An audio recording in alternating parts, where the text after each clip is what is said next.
Guys, welcome back to the farm. Hey, early morning, Lucknow 2420 shows up.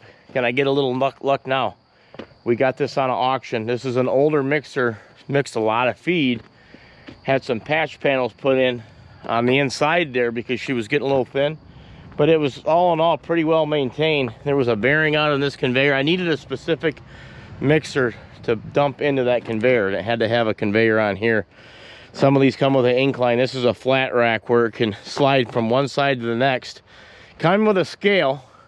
Scale works. It was missing this power cord. I had to run it up into the battery, but man, I'm pretty happy with it. She lit right up. Hello. It was missing this tank here. That's a hydraulic. Well, hydraulic. That's your gearbox reservoir. And it was low. Got a new one. It needed some TLC, but we got her about up to snuff.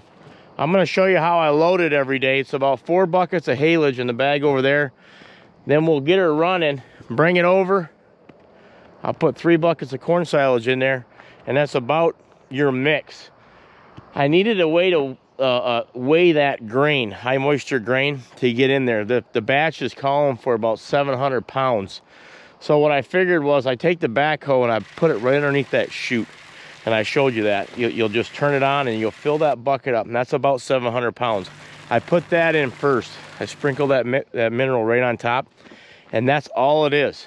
It's haylage, corn silage, high moisture with their mineral are 3 components that we've been growing on this farm for the last 50 years probably, but we've never completely had it weighed and precise and turned into a batch. And I've been doing this for a little while now.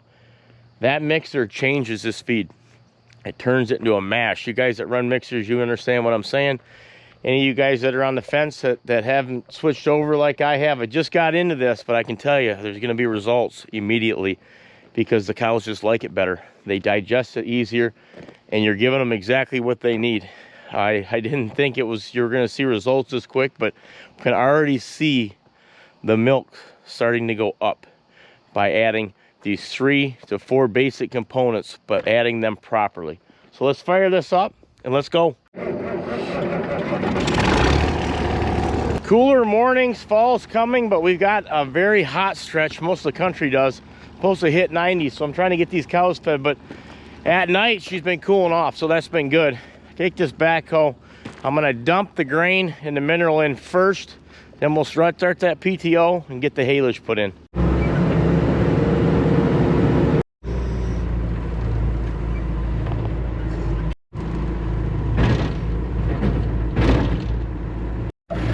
What I'll do is make sure this scale's turned this way. Yeah, it turns off when you turn the tractor on. Nice easy handle on the PTO. Get that mixer going. Hear that?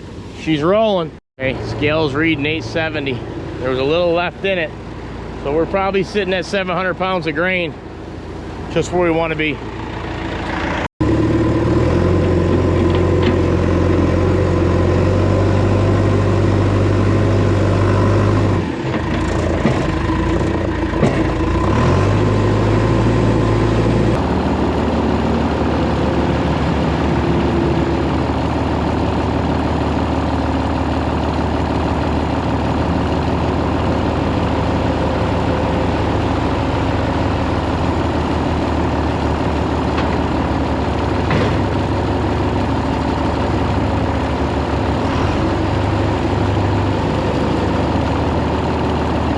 That's your first load of corn. That's putting you at 1,600 pounds. So that's 800 pounds per bucket. I'm gonna need about 3 more of them because 8 times 4 is 32. It calls for 3,200 pounds of hay. I might go a little light today because it's gonna be so hot. But that's what she looks like. That grain starting to mix in on that hay. I just let her sit here and mix.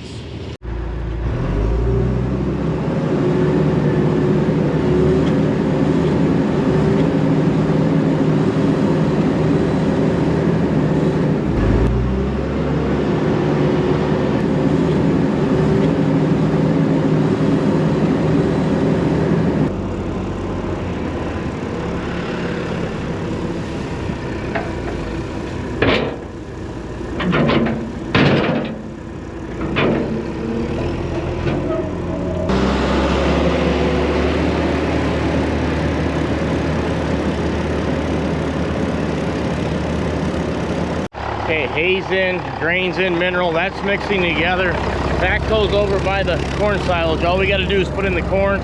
What I'll do now, because I'm going to be moving this around, maybe you guys can correct me if I'm wrong. I've been shutting off this PTO to transport it until I get it fully loaded. I don't know if how many of you guys do that, but I feel like it's better than torquing on that PTO and them yokes.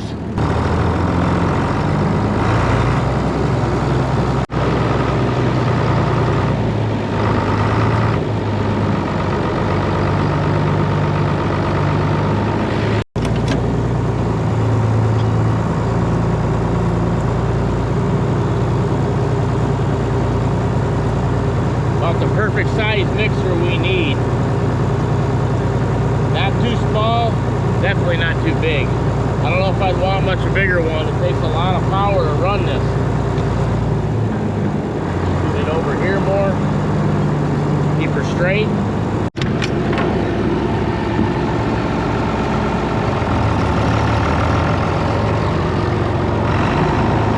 And I'm gonna let that mix. We're not in a huge hurry to get this corn in there, but I like to let this thing run a little bit. A lot of guys have already commented that haven't done this before.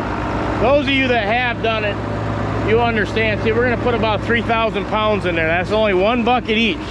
That corn silage is heavy, a lot heavier than that hay, but they'll ask, how much more time does it take? Honestly, it only takes about 20 minutes per feeding more.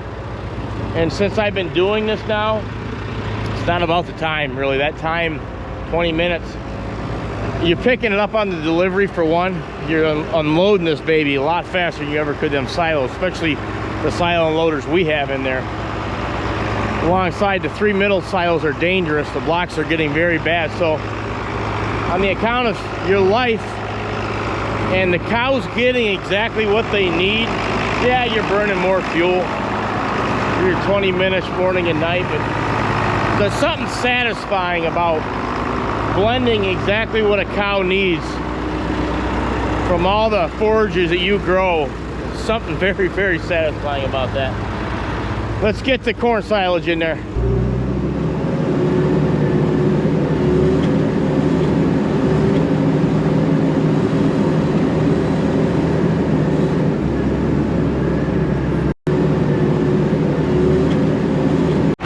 Corn's in, your full batch is in. What I'll do is I'll pump this up a little bit. I haven't even looked at the scale because it was turned. The ration calls for about 7,100 pounds. I'm not kidding you. I wanted to put a little less in there, but I got carried away.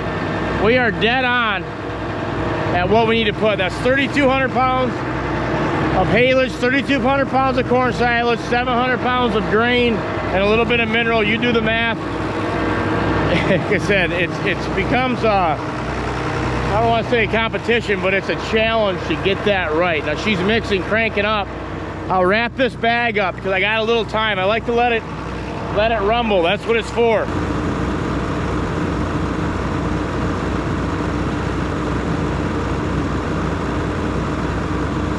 You see that ripped bag there? Last night I was a little out of my sense this morning because my brother fed for the first time. He dug in there a little bit. I'm not calling him out, I'm just saying this is what I do, and a little more spill than what I usually see. I primarily do it. Summer's 2-year-old birthday party. We went over to Rochelle's parents, had a big party. She's doing good, but everybody needs to know how to do this, is my point. This is why I wanted him to do it. And he probably got it pretty accurate. He left a little in there, which you can do. Looks like 300 pounds in there, I think, which is fine. But you gotta have faith that they're gonna eat it. You lay it in there. It is gonna be 90 today though, so we'll see what happens. I'll take the backhoe back to the barn, and we'll pull her in and get them fed. Let's go.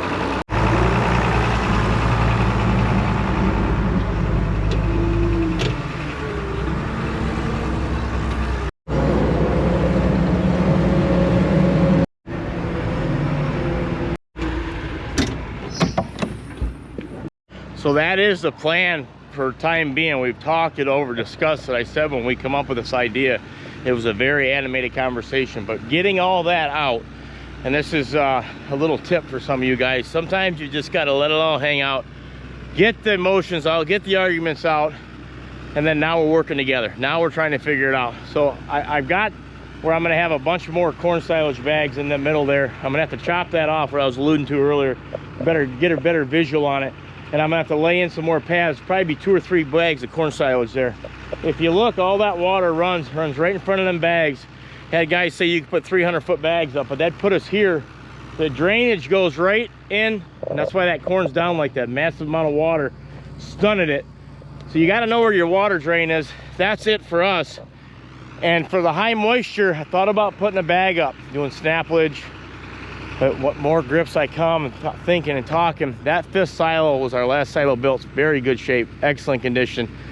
And it's on the end. I'm gonna still fill that with the combine, high moisture corn, and I'm gonna dump, you know, pull into it, out of it with the backhoe or the loader. I'm still looking to get a loader, because that backhoe, I'm gonna end up smacking in one of these bags with the hoe. But a loader's gonna be coming shortly. A smaller one is what we need. But I'm just gonna pull out of that. It's 1 bucket per feeding. It goes fairly quick. I was just in there, I had to service it. I had to put a new belt on the blower, hogging that grain out. The grain's pretty easy to throw out. I'm gonna use that. The 3 middle ones we're not gonna use, they're too dangerous. But the first one's a big cement one. It could be one of them things. See, I'm doing all this because I'm just letting that mix, letting that churn. It's amazing. You'll put, off subject here, you're putting all that haylage, corn silage, and grain. You won't see any of that grain in there because it's only 700 pounds. It mixes in so good. But with the price of corn and stuff someday being in the tank, you could refill that first silo. You could put extra grain in there. The first silo's, it's old cement. That baby ain't never coming down. She's 6-8 inches thick. Let's get this TMR pulled in. Let's go. What I do is I put this in a lower gear than normal. I'm just gonna creep. Mixer's running. Taking our time. And I was thinking I needed a backup mixer, which we don't have yet. I've got that feeder wagon still. That would be the backup. But as far as a backup mixing tractor, got that 4430, as I haven't told the boys yet about. 4430 on them rakes, because you need an outlet, hydraulic outlet, to turn that hydraulic pump down, the conveyor. That's got it. That's a big, mean girl. I think I'm going to turn that this fall into my mixing tractor and then leave this girl for our backup. I love that 4430. She snorts.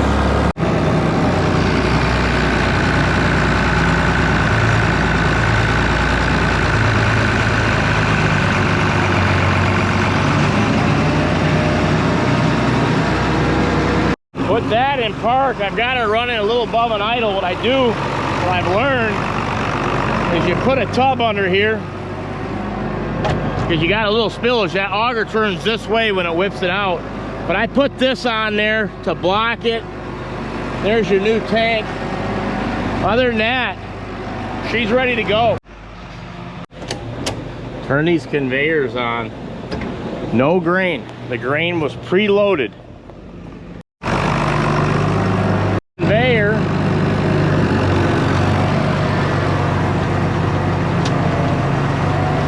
Now open that door up right here.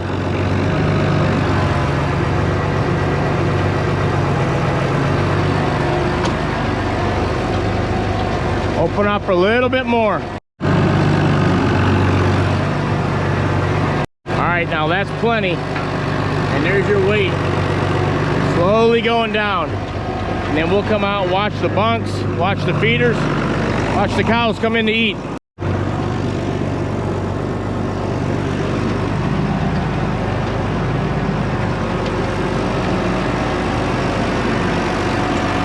Had a lot of guys wondering if I could turn this mixer down. Had a lot of you guys that run this tell me you're gonna be able to.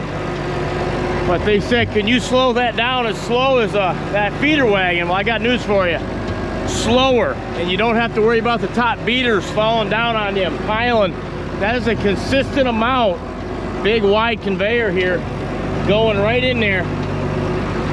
So far, so good.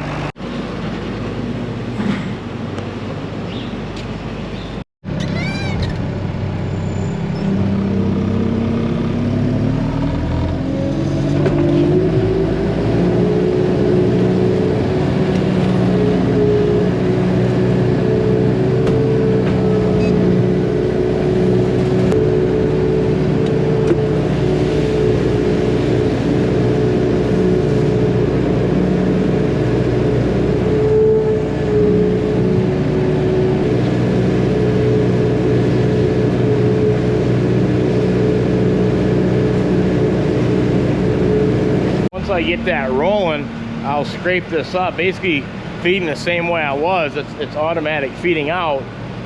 I will say, before I started filling that mixer, I come in and I'll scrape these center alleys. Not so much here as much, but the center alleys. So by the time the feed lays down, these cows getting done milking, they will filter in there. That way you're not trying to fight with them and make a, you know, one could go down. It's just, I've learned, pre-scrape it, then fill the mixer, and then you're ready for delivery. And look at this feed. Remember I told you it changes that feed? This is like a, it's like a mash. I can't explain it, but they like it better. I'm gonna flip this plow and I'm gonna check this mixer. It's nice, I can check the weight. I wanna put half in this bunk, half in that bunk. So we're just gonna check the scale and let us know where we're at. I had a feeling I would like dealing with a scale. Never used a scale before, but okay, 49. We flipped it at 5. So about 900 more pounds. And I'm gonna send it all the way over to the big bunk. But as the older I've gotten, and maybe you guys can attest to that, you get more precise. Like the time I get up in the morning, the way I like my things, the way I knew, I had a feeling this was gonna be no different. I just like, you gotta know the numbers. You know the numbers, if there's a problem, you can come up with a pretty simple solution. See, I got most of that hay all cleaned up.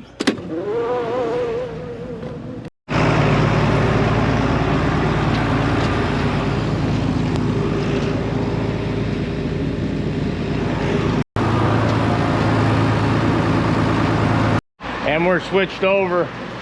Guys, sun's up. What's nice about this, I'll lay that whole load in there, exactly what they needed. And I won't have to feed them again now for, shoot, 8 hours. 4 o'clock in the afternoon. 9 hours. And they're just set. I've always wanted that, because I'm always checking these bunks, but you want to keep that fresh feed in front of them. I mean, look at that. Hard to believe there's even high moisture grain in that. But it just mixes. And they just like it. I'm up here babysitting this bunk, this belt. The idea of driving in that alley right there and dumping in these bunks directly, I think we're gonna move on from that idea, because for one, that mixer don't have an incline big enough to get in this bunk. This bunk sits up on a cement pad. It would probably get in there, but I could tear some of these poles down. They're not load bearing. They're just like a manger. But the more I looked at it, I had a lot of you guys reach out to me. One guy in particular, Nova Scotia dairy farmer, Mike, and we chatted, and he said he did about an overhaul like we have, and he went in the barnyard and he wishes he would have stayed out and ran belt feeders and conveyor. It's just more options, not messing with the cows. If you're short on feed that day, you don't have to walk all the cows out to refeed them. We just went back and forth chatting. You know, it's funny talking with someone that you understands exactly what you're trying to do. I think we're gonna continue to feed like this. Belt feeders, it works, and I'm not bothering these cows. I just gotta pre-scrape a little bit. And so that's what's coming down the pike next. This belt feeder is about 35, 40 years old. I'm babysitting it. I've come to the decision, this is where we're gonna be at. The price of beef, culling cows, you dairy farmers know, man, those beef prices are keeping us going. Selling calves at $500-600 a piece, week old, unprecedented, unbelievable. So the rate we're going, we're gonna keep this herd fairly small, continue to feed like this, see where this feed takes us, how much more milk we produce, much more money we can make, hopefully. So I think I'm gonna get a brand new belt feeder to go in here. Not gonna be cheap, but this one's on its last leg. Those of you guys that farm, if you've seen that drive-in, she's wore out. You're rebuilding it too many times, every 3-4 months. The one over there seems to work better, but I see that my new weak link is this feeder, and I'm gonna try to do something about it.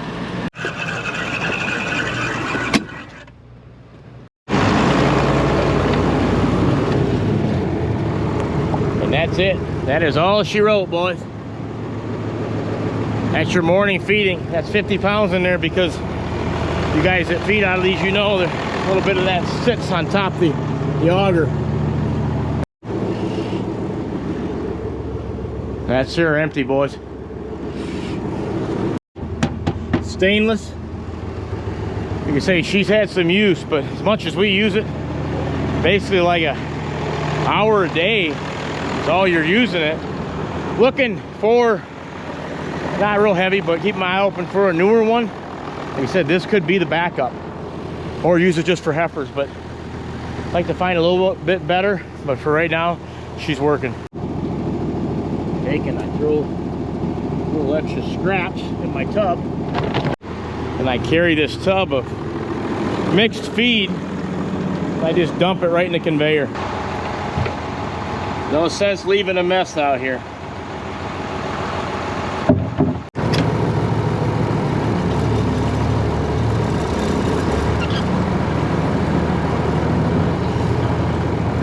Take her full right in the barn. Cut that scale off.